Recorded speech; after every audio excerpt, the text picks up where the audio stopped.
we got a chance to speak to some of the minds behind the Apple TV Plus series For All Mankind. Check out our conversation with creator Ronald D. Moore and executive producer Maril Davis. So I'm doing my second rewatch of the series. And there's a thing that I noticed that no one is talking about. And first of all, you're doing this incredibly unique thing, right? Subjunctive history aside, no one else is doing this long view on television, decade by decade. And I think it allows you to comment on American society and its evolution over a long period of time. And I was wondering if the both of you could speak to the series as this microscope on American society and politics. Yeah, I think that's true. I mean, it's one of the things that fascinated me about the concept from the beginning was the opportunity to look back at the history of the last 50 or so years through a different lens and say, well, what if things had gone differently? And what are the things that would remain the same? What are the things that would change? And how would they change? And what are the things that wouldn't happen at all? And to sort of posit this idea of, a better journey for us all, a better world that we could have created. And I love the idea that the spark for better creative change in the world came from the space program, like a bigger commitment to it, and asking us all to go for this higher purpose, and that out of that would come these other benefits. And I think that it gave us this opportunity to, like I said, look at American society in a lot of different levels, on a pop cultural level as part of the show, and what the changes and similarities are there, the geopolitical aspects of it, the technological aspects of it. It's a really interesting dive into our recent past. Yeah, it's very cool. I mean, the show has felt remarkably grounded thus far, but as we progress into a time with ion drives and plasma drives and beyond, I was wondering how science fictiony you were going to make it. It all still has to, though, be grounded in a way. Do you know what I mean? Even, and I can't speak for seasons that are to come, but, everything we do is based in some sort of reality. It's based on maybe a design that NASA didn't use, or maybe at a time when they were looking to go to Mars, they had plans for a spaceship to do that we've, manipulated. So everything starts at a basis of reality, and I think that's what makes this show work. It's not this crazy dystopic future. It's we're keeping these touchstones to our current world, which make you feel like, oh, I recognize that. And so I feel like this could happen. And I feel like once we get away from that, we're kind of losing that, breaking that tether to reality. And there has to be some foothold in our current history to make you feel like that's the point. You want to feel like this could be our future if we just adjusted the dials a little bit. How much, and I'm wondering, like in the writer's room and stuff over these last 4 seasons, how much of that alternate history do you guys have plotted out? Like, to what detail do you go down to? Do we have all of the unreleased Rolling Stones albums, for example? Like, have you named all of them? Do you have cover images? Like, what is it like there?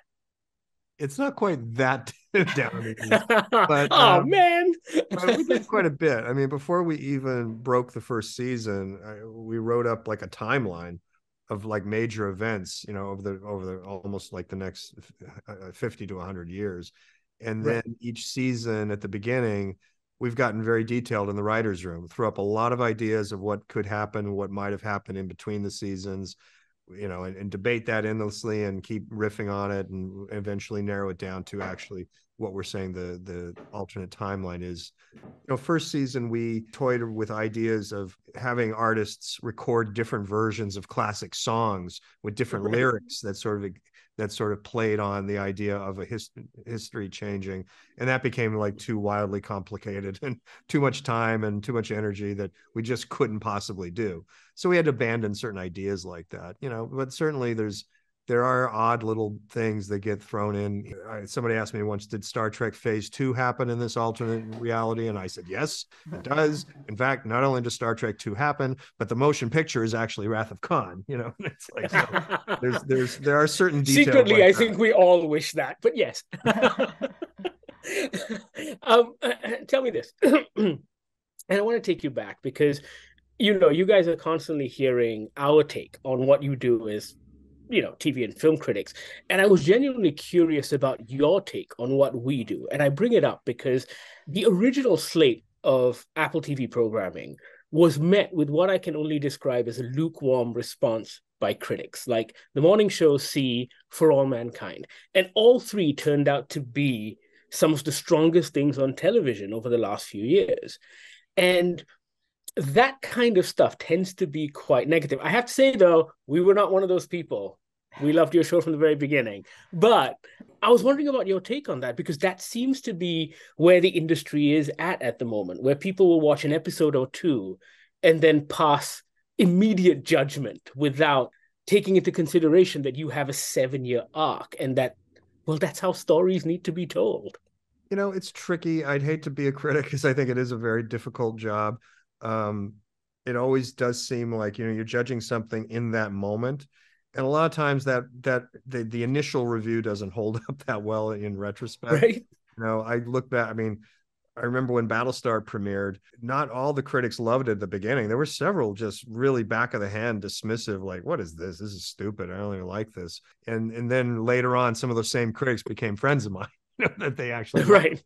So sometimes, there's a judgment made in that moment that there's a little too quick. And like you're saying, sometimes you do have to give it time and let it find its feet. And I think that's something that television overall has learned, or should keep learning, is that TV shows sometimes have to figure out themselves.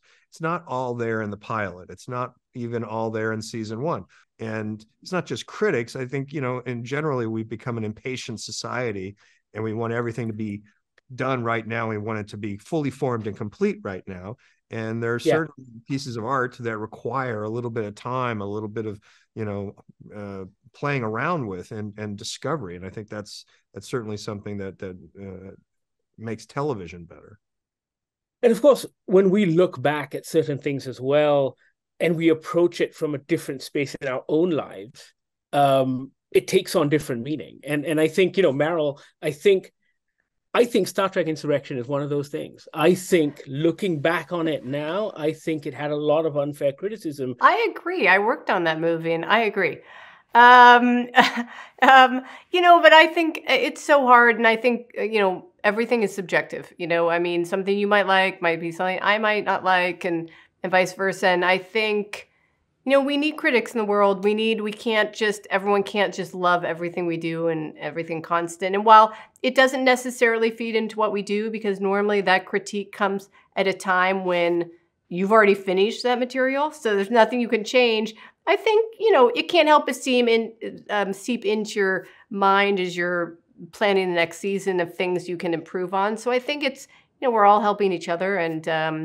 And so I don't think it hurts. I always think it's interesting to hear others' perspectives, because I think when you're in the room sometimes, you understand how you're getting from A to B, because you've kicked the tires on everything, and so you know how that comes about. Well, your average viewer doesn't have that luxury. So it's you get in a tunnel vision sometimes, and it's good to see an outside perspective of what people think when they haven't figured out the other ways we could have gone, and if that was the correct way. So, but I agree, Insurrection was did not get the recommendation it should have. Yeah, well, congratulations on For All Mankind. It's one of my favorite shows, and I think the thing I love most about your show is that it feels like the writing feels like a combination between Tom Wolfe and Oriana Fallaci, and I just love the conversations that take place, and it's just so good, guys. Thank you so much. Thank you. Thank you. We got the best seat in the house. That was the creator of For All Mankind, Ronald D. Moore, and executive producer Maril Davis. Catch season 4 when it drops on Apple TV+. Let us know what you think. Sound off in the comments, and thank you so much for watching.